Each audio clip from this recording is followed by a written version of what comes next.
Welcome into Sports Betting with Donnie, presented by RightWager.com.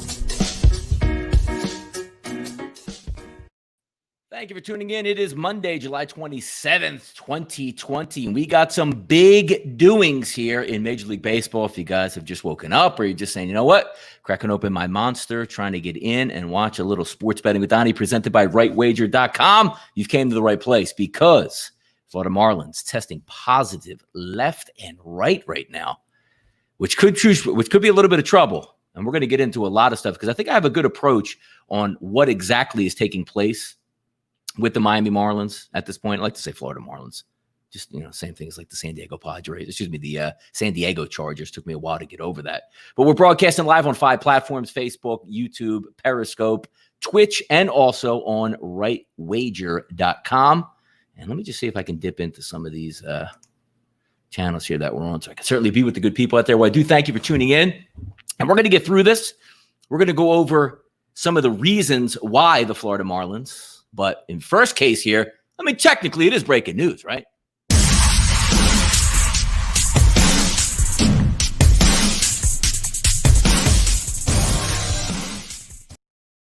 Yeah, breaking news again. If you just have woken up right now, not saw anything or watched the Philadelphia Phillies get absolutely freight trained by the Miami Marlins last week, well, hey, welcome to a new millennium here in 2020 and COVID-19. I didn't see this coming here, but we're going to get to some of the logistics on what I actually think happened, why it's actually happening now in Major League Baseball, and what they can do to prevent this down the road. Now, nobody wanted to see anybody get a COVID-19 coronavirus outbreak on their baseball team, and nobody wanted to see it go across sports, right? I think we can all get that out of the way. But as we take a look on what's actually taking place with the Marlins here, let's drop that down there, Marlins COVID spike.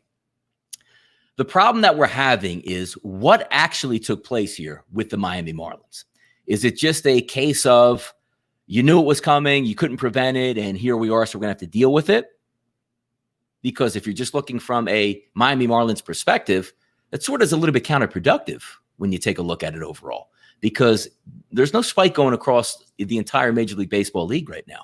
And if you say, well, which is one of the points I like to use here, when we take a look at Florida or Miami, the state of Florida is spiking. I understand that. We all understand that. But when you're taking a look from a Marlins perspective, that would mean that games where, you had your spring training 2.0 in Tampa, they're not having any major issues. Also, you saw, Toronto getting kicked out of Canada and playing in Buffalo, playing down in Tampa. We're not having any issues with the Toronto Blue Jays and what's going on. All across Major League Baseball, look at where the hot spots are rising up. In Texas, the Colorado Rockies went down to play the Texas Rangers. They're not having any issues there. You're looking in California, another hot spot where everything's rapidly rising there with COVID-19 virus test and who's testing positive for them, asymptomatic or not. We didn't have any problem with the Oakland A's and the Los Angeles Angels. We didn't have any problems with the San Francisco Giants and the Los Angeles Dodgers. So why are we coming into this and taking a look at the whole, COVID-19 crisis and looking overall at the actual Marlins and saying, what is the problem here? Because if you're not informed of actually what took place, there's been, I think it was 11 out of 33 total over the past, 3 or 4 days that have now come up positive for the Miami Marlins while they're playing in Philadelphia. So the normal person on the outside looking in would take a look at the situation down in Miami and say, well, it makes sense. They're in Dade County. They're spiking. It's Florida. It's only natural that this is actually going to happen. But that's not overall generally the point here that we're trying to make, because they're testing positive in Philadelphia. I'll say, they didn't just come from Miami and Dade County. Spring Training 2.0, they played in Atlanta for 3 days. After that third game against Atlanta, they flew up to Philadelphia, practiced in Philadelphia the day before the season, then played a 3-game series with the Philadelphia Phillies. So when we look at the COVID-19 spike here and why it's only hitting the Marlins, the question is, what is actually going on here? And to get even deeper with it, which I'm going to go into in just a few moments, is my thoughts on why it's taking place. Because again, it's only with the Marlins. The Marlins weren't in Dade County. The Marlins players and also team assistance guys, whether it be trainers or whether it be managers or who knows if the front office is traveling with them, they're all tested daily. The reason why they're tested daily is not just because it's fun and, you can keep a number on exactly who's getting the virus. The part that makes the most sense here, why they're testing daily, is to avoid a COVID-19 coronavirus outbreak on their team. That's the whole point of why they do it. You show up to the ballpark, you get tested, test gets sent into the lab. If somebody's tested positive, they're removed immediately. That's why they're testing every day, because otherwise, why would they be testing at all if this was going to be the known outcome throughout baseball? Keep in mind also, the Marlins players are asymptomatic at this time as well. So we're not just testing based on I have a cough, a sneeze, I have a spiking fever, send me down to the hospital so I can get tested and see if I actually have the coronavirus or not. These guys are asymptomatic and coming to the ballpark, but the question is, where is the leak here? The leak is not them seeing their family and friends in Miami and going drinking beers at parties and getting out on boats and doing whatever in a COVID spiked area. They were in Atlanta, tested every day, asymptomatic, no virus conditions whatsoever, and not testing positive. The entire team. What happened between those 4 days coming up to Philadelphia? Because you saw the test come in for opening night in Philadelphia. Jorge Alfaro was sent down. They say, oh, mysterious IL, he's not going to be here. We know what that was. It was COVID-19. Then the very next day, more people get it. And the next day after that, more people get it. This is not what should be taking place. Now, what's going to happen here in Major League Baseball, which the good part about it is it happened so early in the season. Now, there's going to be the naysayers out there, the guys that just scared to go outside. None of these players are going to have any issues with coronavirus. 14 days, they're going to be back. The Marlins have hundreds of players, in their system that they can bring up and replace and try to get by. And that's all. The whole Marlins team wasn't affected. It's about 11 players. And in 2 weeks, you get those 11 players back. And if even more players test positive, you bring up kids from AA, AAA. That's what they're there for. Almost like a DL, where 10 guys would get hamstring injuries. You wouldn't cancel the season. You would just bring up your young guys from AA and AAA, and you would make amends until those guys get back, which they will get back. So the panic on the Marlins shutting, oh, they can't do it, we can't do this, that's ridiculous. It's one team that has 8 to 11 players, which I don't even know if it's players. I think it's overall just people between the staff, which would be, I don't know, hitting coach, pitching coach, manager, whoever it would be, that would actually do that or actually test positive.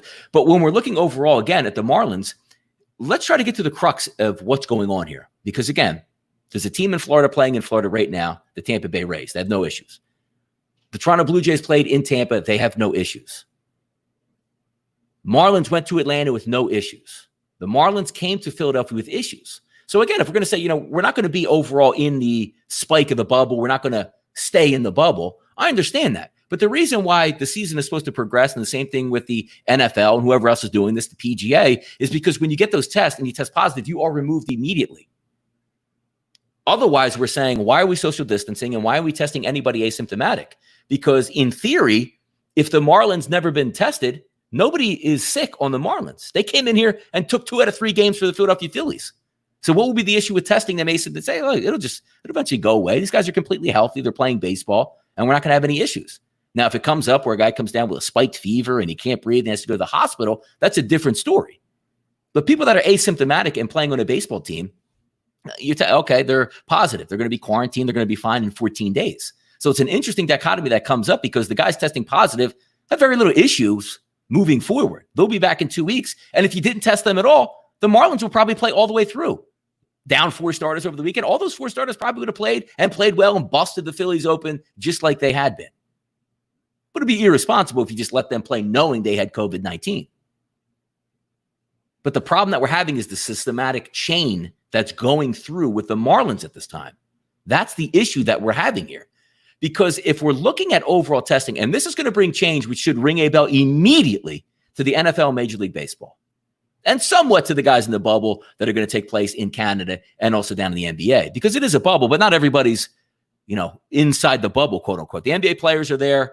Some of the people from ESPN are inside the bubble, referees, I would assume, but they're still coming into contact with people that are not inside the bubble, people cleaning their rooms day to day, people doing the food service day to day, people taking them from their hotel to the facility where they're practicing or playing. They're outside the bubble. And I'm pretty sure that they're probably getting tested every once in a while. I doubt they're probably being tested daily. But even if it is, that's the same exact thing that we're dealing with the Marlins. So if we're looking at what I think is actually taking place here, when you take a look at the Marlins and what's going on in baseball right now, the issue that we're really having and the issue that's coming into play is that there's a testing breakdown with the Marlins. And it's very easy to see the timeline of what's taking place because, again, all this would be thrown out of whack if the Miami Marlins had never left Florida and were staying in Miami and this big outbreak, because you would actually be, oh, that's exactly what it was. They went to the bar, they all got COVID, they hung out together, not listening to any rules. And you say, okay, that's the reason being. But the fact that the Marlins haven't been in Florida for a week, the issue is here. Is it the pilot on the plane? Is it the baggage handlers? Is it the Phillies staff that handles the away team? Is somebody symptomatic there? Or is it the testing procedures that are the actual issue here? Rapid testing is going to have to get brought in. You're going to need to test these guys the minute they show up at the ballpark and know within 15 minutes if these guys are COVID-19 positive and remove them. It should have been fine where you get the test back the next day and you can remove because these guys are healthy, asymptomatic and whatnot, but it's clearly not the case anymore. So this could save the NFL season at this point. Now, college football is going to be in some trouble here because they don't have the money to do rapid testing on 85 players every single day. That's where the major issue comes in. But professional sports has enough money where if they can get the product, the rapid testing, which takes 15 to 20 minutes, you can remove the players from the actual situation immediately. But looking at the Marlins overall, still testing day to day, and now this spike comes up out of nowhere. This only leads me to believe that we're relying on testers, procedures, and testing companies that possibly have faulty kits. How do we know that when the Florida Marlins, I keep saying Florida Marlins, the Miami Marlins were in Atlanta getting a round of testing, they were faulty? Maybe 4 guys tested positive the minute they left Miami to go to Atlanta, and those tests said, no, there's no issue whatsoever, which allowed it to spread around the locker room. Because there's no way that you're just going to have a team that's together on the road in different cities outside of the actual hotspot that's going to burn wild. Because again, the premise of testing every day, the reason they're doing it is not for optics. Like, hey, it's going to look really good if we're testing every day. The reason they're actually doing this is to prevent the outbreak. So when somebody comes in and gets positive, they're removed. Because if you follow me on Twitter at RightSideDP, you see the background right there. If you follow me on Twitter, I'm listening to science and data and what actually makes sense. So if teams are flying city to city and tested daily, nobody on that flight is supposed to have COVID-19. So if they do, they got it from the city that they actually went to. But what are they doing? They're going to bars? Bars aren't even open. Are they hooking up with IG models the minute they get to town? I'm pretty sure you can't bring anybody into your hotel. And I know protocols were put into place where they said, look, you can't take an Uber. You have to be on team-specific buses, team-specific, areas. There's no fans in the stadium. You're not signing autographs and high-fiving random Joe Public guys that are actually in the stands that are COVID-positive viruses passing it around. So I'm like, it's not so much that the Marlins tested positive. I'm now taking a look overall at the process in place that said this could happen anywhere. Because you hear about in the general public, false positive, this guy tested positive, next day he tested negative, which doesn't make any sense, which I guess leads us to believe that not the majority, but a good chunk of these tests that we're actually getting back and getting tested aren't even correct to begin with. There shouldn't be 11 Marlins positive on a team getting tested every single day while they're on the road. That should not happen. So if you relay this to the WNBA, which I don't watch at all, but I watch ESPN and I see highlights, it's not a true bubble. Did I not see Megan Rapinoe in the stands or sitting in a seat inside their quote-unquote gym bubble? So this isn't a true bubble where nobody is allowed in from the outside. And if testing is going awry or testing is not where we need it to be at damn near 100%, it's going to affect the bubble. It's going to affect the NHL. It's going to affect the NBA. It's going to get there. Thanks for everybody tuning in right now. Really appreciate it. If you're watching now I'll try to get up as many of these comments as we actually can. But sometimes when I get rolling, when it's just myself, I try to get my point across and not really get too distracted, looking at the sideboard. So I do thank you guys for tuning in, but it's a big topic. And I'm not one of the people out there that's, we see the coronavirus bros or you don't believe in it. COVID-19 is a serious issue because it's making people sick. It's affecting the elderly. And if you have a immune system issue, it's going to affect you.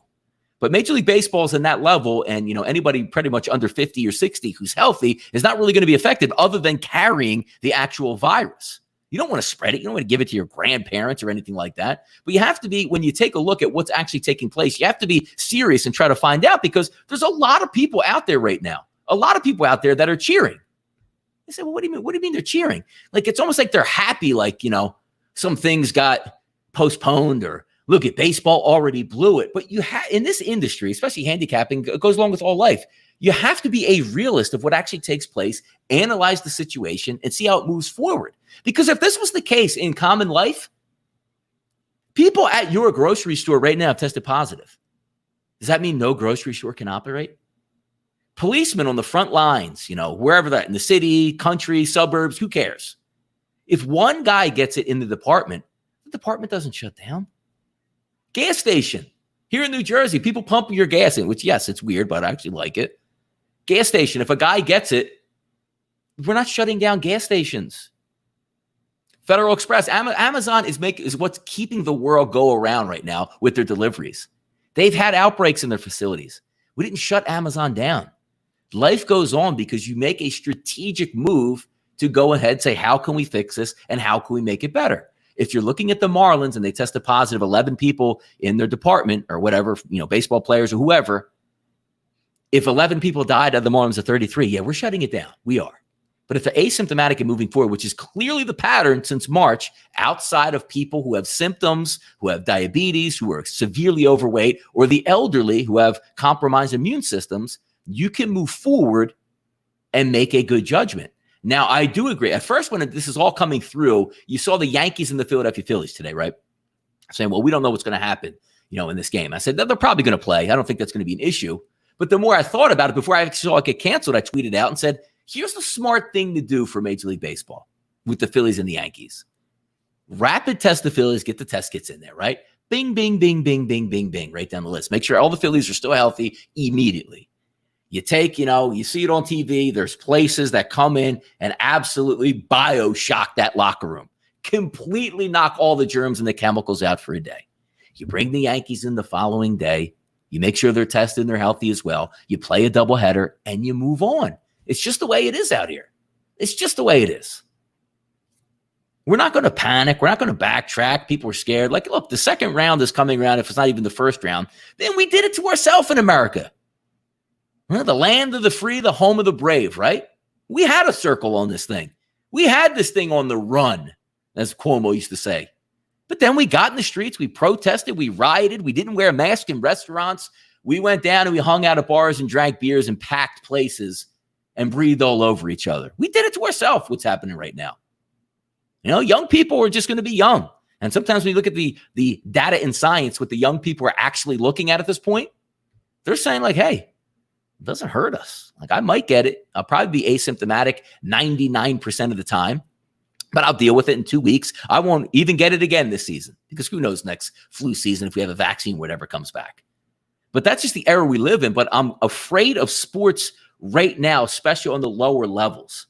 College football, college basketball. Maybe college basketball, the upper echelon teams, because you're only dealing with a handful of players. But college football outside of the Power 5 conferences, and I'm not even sure some of the lower end Power 5 conference teams are going to want a rapid test every single day. It's extremely expensive. Or unless they just let it burn and say, why are we testing at all? Let's just get these kids together for 60 days, and then we'll test at the end of 60 days for antibodies, and we'll take care of the ones that haven't tested positive. It seems like the only actual thing that makes sense to me. Because we're trying to, thanks, Ron, I appreciate it. Just trying to be rational when we take a look overall at the situation. It says just panic and say, let's run and hide. Let's hide under our pillow in our bed on the day-to-day instead of actually attacking what the actual issue is and the problem. And we spent a lot of time talking about this, but it's a huge thing. Yeah, Kyle says that. Look, Michigan State, they're in a 2-week quarantine. Rutgers are in quarantine as well. And my question is here, what are we quarantining the football team for if we're not going to keep them there through the football season? You say, well, what do you mean by that, Donnie? I mean, are we just delaying the inevitable, right? Are we just delaying what's actually going to take place on a college football campus? Michigan, I don't know the exact numbers here, Kyle, for Michigan State, but let's just say Michigan State, right? They have 20 of 90 football players, or whatever, 80 football players that have tested positive over the past 3 weeks and had the COVID-19. All assume that they're going to be healthy, and they all have been once they clear their 14 days and test negative and can rejoin back. But are we saying that those 20 are going to be healthy, but the other 60 now, eventually they are going to get it, no matter what they do, because it's not their fault. You could have your quarterback of Michigan State stay separate from everything, right? Wash his hands 10 times a day, goes out with a mask, stays 6 feet from everybody. Doesn't have a girlfriend on purpose because he knows that he could contract it. He's doing everything right. He hasn't tested positive yet. Week 2 of the season, his center goes out, hangs out with a couple girls on campus, drinks a beer or two, high fives a few guys, contacts it, goes to practice the next day, right? And you're taking snaps from this guy. He's got his hand on the football 150 times in that practice, snapping it to the quarterback. And he gives it to him. He didn't do anything wrong. But if we're just delaying the inevitable by quarantining everybody, the same way we did here in the United States, March 12th hits. Everybody's scared. In New Jersey, at least by March 15th or 20th, you couldn't go anywhere without a mask in a store. We did all that. A lot of states did that. But now you're seeing the quarantine, we stayed home. The people that weren't doing the right thing are still among us and infecting the people doing the right thing. So the herd immunity that you hear from some other countries is probably coming and say, you know what, that makes the most sense. Protect the elderly people. Let the young people get their herd immunity, because 99% of the time they're asymptomatic and they're not going to the hospital. Talking about young, healthy people. So why are we quarantining them, tell them to stay home, that only when they go out, the other people will infect them. They're going to come home with it, but they'll get over it in 14 days, and then we don't have to worry about it. Or are we just going to keep quarantining? Because one of the Major League Baseball shuts down today, right? We can't play. We got to take a few weeks off. Well, when they come back in a few weeks, they're still going to be infecting each other. Because if we look all the way back to March with the NCAA basketball tournament and our country, we shut it down completely at that time to avoid anybody getting the virus. It's July 27th. People are still getting the virus. Unless you have an actual vaccine that is going to cure this, it doesn't seem like quarantine is going to help unless you are in an absolute bubble and the testing is 100%. But the minute one person comes into that bubble, like they're doing in the NBA, like they're doing in the WNBA, like I'm sure they're doing in MLS, and they're going to do in the NHL, it's not a snow globe. They didn't put a snow globe over the city of Edmonton where nobody can get inside. Once you're in, poof, the dome comes down and nobody leaves until the season is over, comes in or out. That's not happening. And if we can't rely on our testing to be 100%, there's going to be an issue. That's just the way it is, man. It's just the way it's going to be. So that's my spiel on COVID-19. It took me 25 minutes to get it out. And that's where it is. Now we're going to hit some, topics we can have fun with and see what's what. These are your sports betting with Donnie hot topics of the day. Right. All right, got that out of the way. Now let's get into some hot topics of the day, and we can have a little bit of fun, even though, again, it's sort of deals with coronavirus. Lou Williams hits the club. Was it any surprise? Now, look, most people... Now, I'm almost, I'm getting to my mid-40s and my early 40s. You would think I would be that hater on this, right? Say, Lou Williams, you bum. I can't believe you did it, which is my normal reaction on most of this stuff. But then I look at it in the eyes of an NBA player, which I'm not. I don't have the money of an NBA player. I don't have the athletic ability of the NBA player. I don't have the access to fun and women that an NBA player would have. So when we take these NBA players and we bring them down to Orlando and we put them in a bubble, you say, you know what? Guys got to be here because the goal is to complete the season. You guys get paid. We get a champion. We don't lose even more money. And then next year we can rebuild, recover, and get back to normal, right? So now the NBA comes up with a great idea and says, we're going to make a bubble in Orlando. We're going to bring these guys down in early July, and we're going to have you stay there for a few months. Now, on the beginning of it, it makes a lot of sense when they talk about it, right? So, yeah, it makes sense. But think about the human being that an NBA player is and what their life entails, especially a young guy. And Lou Williams is actually an old guy in the NBA. He said, all right, I'm going to go to that's a nice hotel room, but you don't have the food, you don't have the amenities, you don't have the women, you don't have your family, and you don't have everything that you like, including 5-star, Four Seasons hotels, Lowe's hotels, 5-star charter jets, and the meals and the booze and everything that goes along with it, that you go from city to city, which is what keeps these NBA guys going. That's part of the lifestyle, man. Yeah, you make millions of dollars and play a game, but boy, you're treated like kings everywhere you go on the road. And if you're not married and you're single, everywhere you go, every club you go, the dimes are throwing themselves out at you. So when you go down to the Orlando bubble, and let's just say you're Lou Williams right now, right? He's saying, you know what? I play for the NBA. I play for the Clippers. We're already in the playoffs. Like, if I'm being brought down here to win a championship, you're bringing me down for like an extra month where nothing matters here to me, and I'm bored as hell, and I'm going to need a break. I'm used to going out to the clubs, used to hanging out with my boys, listening to music, playing games, meeting girls and doing whatever. That's what NBA players do. Life of a king, man, is what they do. So now you're telling the NBA guys, well, look, I'm going to bring Zion down here to try to make a little bit more money, but you guys got to play exhibition games. Then you guys got to play a regular season, which doesn't matter because who cares about seedings, especially when you say, I want home court advantage if I play the Lakers. Who cares? Nobody has home court advantage. So we're going to have a 7-game series because the Lakers are listed as the home team? They don't care about that. They just want to get in the playoffs and get going. Now, matchups would be a little bit different, but the majority is you want to get the number 1 seed because the championship comes through us at home, and you can't beat us here. That's not the case in the NBA anymore. So Lou Williams says, wait a minute. I'm bored as hell. I got an out here, and I know his grandfather passed away. Rest in peace. So he gets out and goes, you know what? I got to make the most of this, man. So you can get out a hall pass. Let me go pay respects to my grandfather. But I got a couple extra days here before I get back. Let me blow off some steam and go to Magic City in Atlanta. And of course, somebody dimes the guy out, man. Of course, somebody dimes the guy out. Put it on your IG or Instagram account. Amazing. So Lou Williams with a picture with at least have the mask on in the club at Magic City in Atlanta, and it blows up, and it should have blown up. Now, to me, look, he honestly should be kicked out of the NBA bubble, not finish the season, just return next year. Fined or whatever it is, because the NBA did spend a lot of money, $150 million on that bubble in Orlando to make this happen. And it's not for their own good, the NBA, so to speak. It's also for the players, so they can get paid and continue to get paid. Because if this season doesn't happen, when they redo the CBA, these guys are going to get mad going, last year I made $25 million. Why am I only making 11 this year? Don't get upset because you had to get to the club and get out and have some fun at Magic City in Atlanta.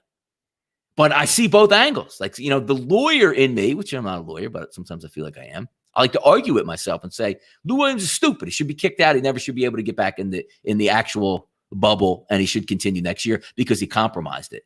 But then the rational human being in me looks at this and goes, I can't actually get mad at the guy. He's there for 30 days and bored as hell because the NBA is trying to get a little bit extra money at a Zion Williamson, hopefully making the playoffs. When no matter what Lou Williams does, gets in a couple practices, like, I don't feel like playing these scrimmage games. What, am I going to drop 30 in a scrimmage? And, oh, yeah, I'm going to play these last 7 games before the playoffs. That mean absolutely nothing. So if I get out and blow off some steam now, I get in trouble. They'll suspend me for 10 days. I don't even miss anything that's important. So there's Lou Williams hitting the club in the NBA, and I hope it doesn't come down and cause any issues once he gets back and gets tested and goes back into quarantine. Second thing over the weekend, Jamal Adams, monster trade, great football player. Some people say he's a surefire Hall of Famer. There's still a lot of football to play, before we can actually tag that and say he is a surefire Hall of Famer. But on his way there, one of the more talented guys. He could play it all. Free safety, strong safety, linebacker, what an unbelievable blitzer, ball hawk, short tackler, levels big hits, a guy that you really want to have on your team. But when I say when you really want to have on your team, he is a type of player that if you're going to make a move for, like Seattle did, I need to know, not because I know like the Joe Banners of the world and the GMs are always going to say, when you take a look overall, would he actually want out of Jamal Adams? Well, you got to get him to sign a long-term contract, and he's going to hold your feet to the fire when he wants it. I get all that. He's still under contract for 2 more years, and then you could throw the tag on him. So if they wanted to make the move to make sure he gets into town, let's deal with the financials later. I get that. He's going to cost a lot of money either way. But when you make a move that's going to give up, 2 first-round picks, right? Which, again, might be between 15 to 25 when it's all said and done, depending on what Seattle does. But I don't give up 2 first-round picks and a third-round pick unless I think I'm making a run at a Super Bowl or Jamal Adams is my final piece to the puzzle. Because when you're taking a look at what you need to get there, Russell Wilson's awesome. Russell Wilson is more important than any football player on any team. Now, maybe you can now get into the equation and say, well, Donnie, hey, look, man, Patrick Mahomes is everything. You're right. You're right about that.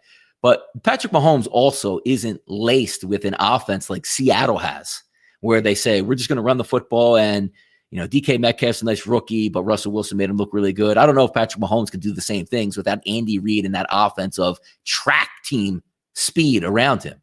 It'll be interesting, but hey, we'll give Patrick Mahomes the benefit of the doubt. Certainly looks like he's going to go down the annals of one of the single best football players to ever live. But getting back to Seattle, when you look at Seattle, is Jamal Adams the final piece to the puzzle? Does getting Jamal Adams in town say, you know what?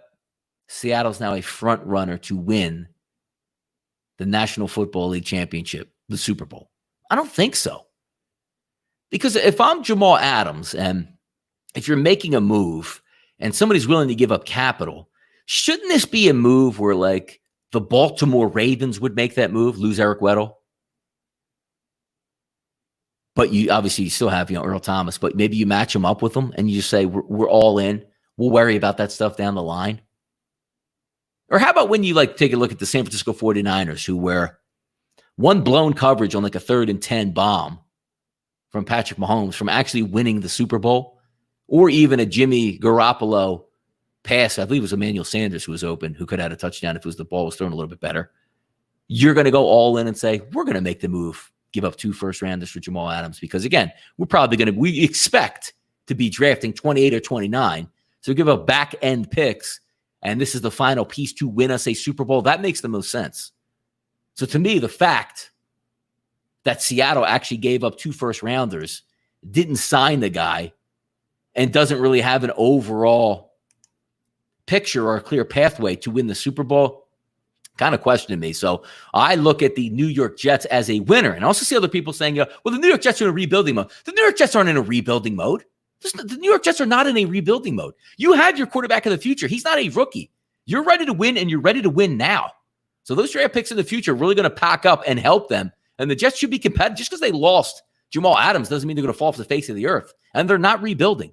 They have the pieces in place that they can be an effective football team, and they're going to add over the next couple of years. Rebuilding in the NFL, I don't want to say it's a myth at this point anymore, but you win now in the NFL. If you have a quarterback that is your franchise guy that you selected a few years ago, you're ready to win now, regardless of who's on your football team. So the fact that, they traded Jamal Adams away, they're not rebuilding. They should be all right football team this year, and then have that extra draft capital over the next couple of years to stack up on those teams and get after those New England Patriots with Cam Newton. Hey, Fred Lyons, hello. Hey, hi. Let's go, boys. Win now mode, Jets 7-9. Look at Dom out there. Dom Ricci and the boys checking in here. Bet wise. But just having a little bit of fun of what we're going over, some of these topics that we like, and it's sort of hijacked the show overall.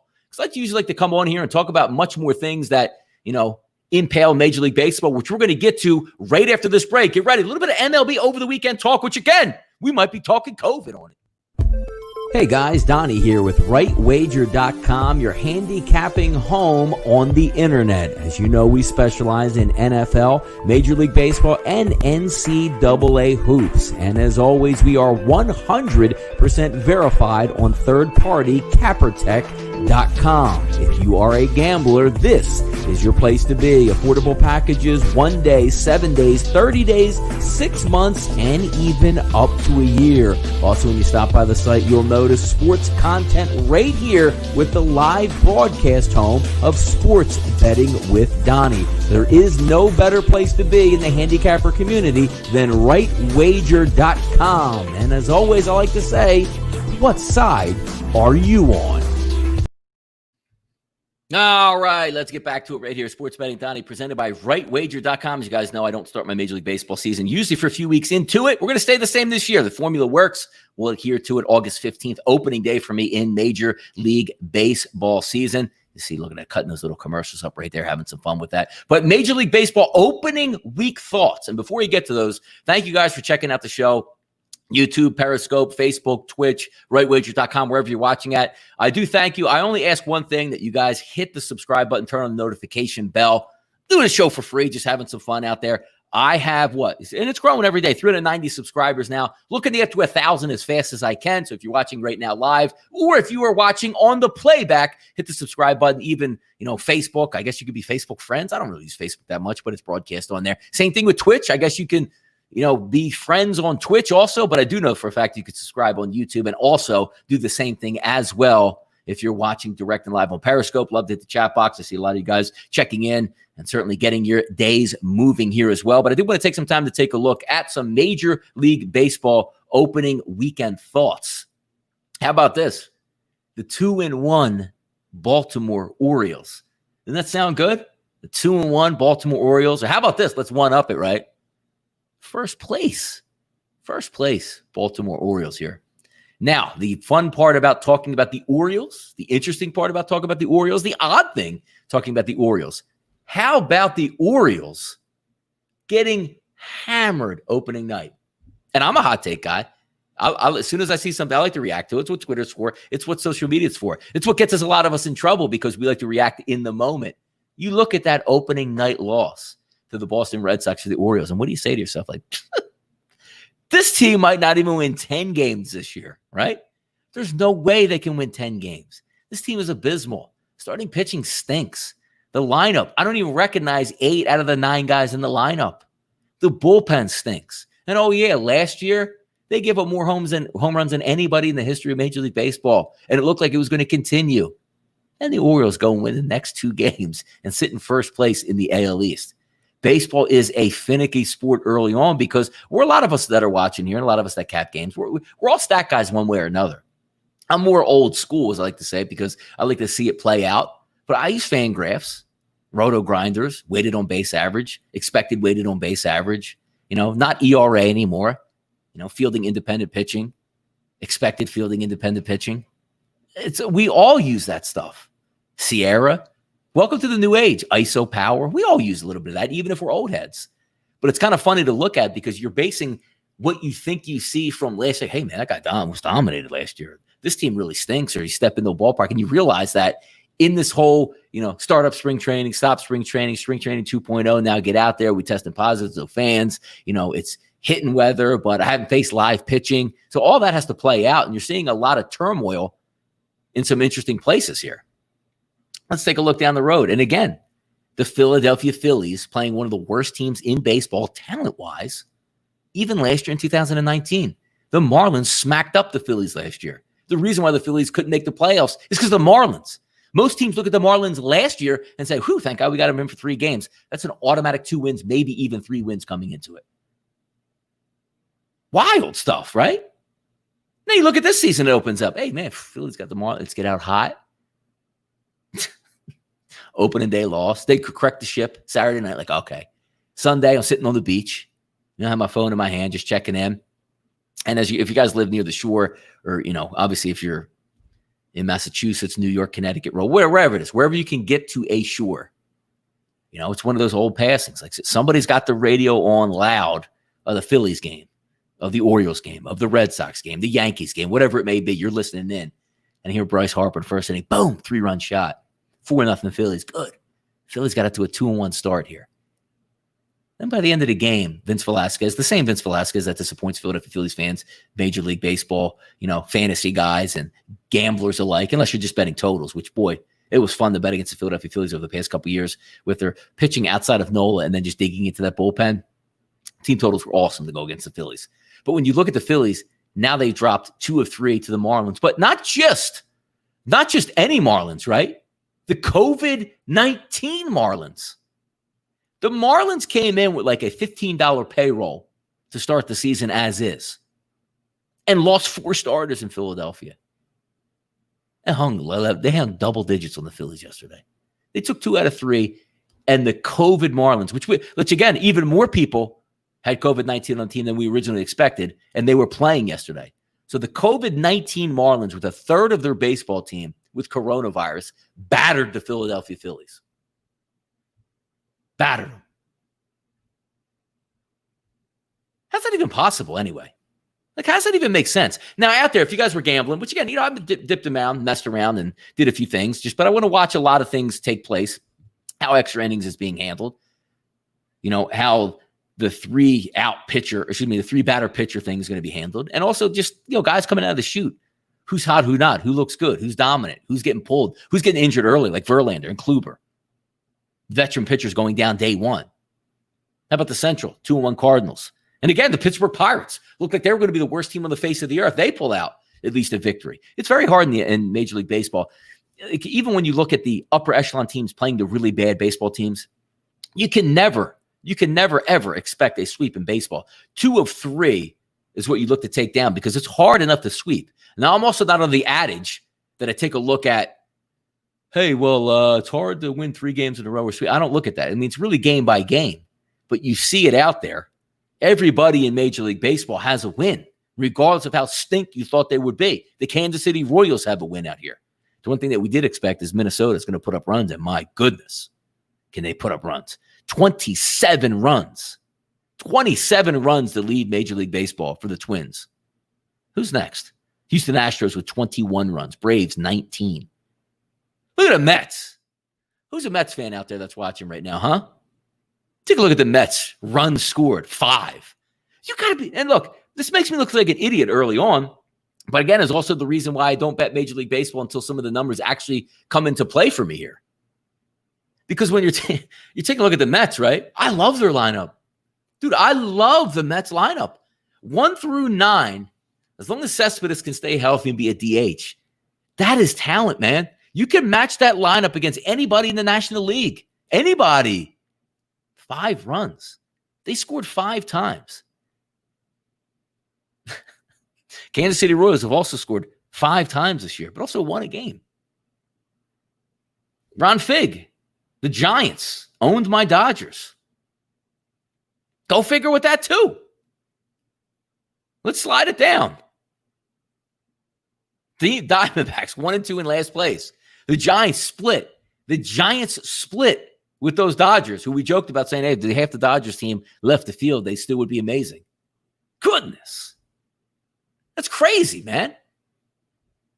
It's craziness. But I don't understand, like, when we're taking a look at what we see here, you still have to keep the impact of what's actually going on and the cream rises to the top. It's a 60-game sprint. We get that, though. We know it's a 60-game sprint. So, I mean, the good teams will still be good, but it's interesting to see, like, the league or the National League East leading Marlins, even though they're tied with the Braves, obviously, but they're still 2-1. Padres 2-1 up there. Giants hanging around 2-2. There's a lot to go on in Major League Baseball. There's a lot of card. Now, also, hey, thank you, man. Watching from Scotland. Sens fan. There we go. But keep in mind also, the Major League Baseball card that we cover, and we'll see, because I haven't been on Twitter for the last couple minutes, or obviously the last 30 minutes while we've been doing the show.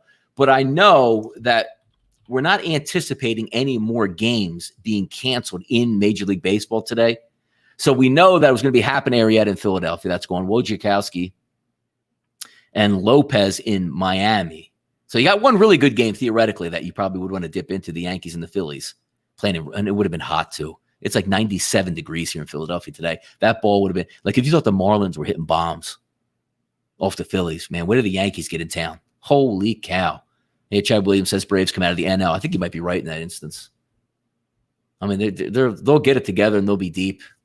But I mean, a lot of people were high on my Phillies coming into the season. I wasn't particularly high. Maybe they got hot and their bats carried them. But the downfall as always is the Philadelphia Phillies bullpen. Decent closer. Outside of that, Tommy Hunter comes back this year, but you saw some of the young guys struggle. The Cole Irvins of the world who last year had a great start on Father's Day, and we all cried tears that he finally made it to the Major League Baseball. And he's been shelled ever since. He got shelled again yesterday. So is what it is on that end. But we still got 1, 2, 3, 4, 5, 6, 7, 8, 9, 10 games today that we can cap on the card. The first one starting at 3:40 with the Angels. Now, as you know, we'll dip in a little bit later in the season as some of these things get going. But I do have a Major League Baseball show on sportsbookreview.com that airs at 1:30 on their channel. Both myself and Jason Radowitz, we go over each and every game of the day. Usually pick about 5 or 6 games to start. Then we open it up into the chat box so we can cap. We have unbelievable support on the first 2 days of the show on Thursday and Friday. So I do appreciate you guys for that. That'll pretty much do it for today on the show. Sports Betting with Donnie presented by rightwager.com. We're going to be here each and every week, Monday through Friday, 11 a.m., setting the table and getting everything underway that you need for your sporting day. Today, look, a lot of stuff took place between 8 and 9 a.m. that we had to fit into the show with COVID-19 and those Miami Marlins. We'll see how that continues throughout the days. But 2 games canceled as of now, 10 games still on the board. I'll be back a little bit later today, right on sportsbookreview.com to break down the Major League Baseball card. Thank you, folks, for tuning in. And as I said, be back tomorrow. Thank you for tuning in to another episode of Sports Betting with Donnie, presented by rightwager.com.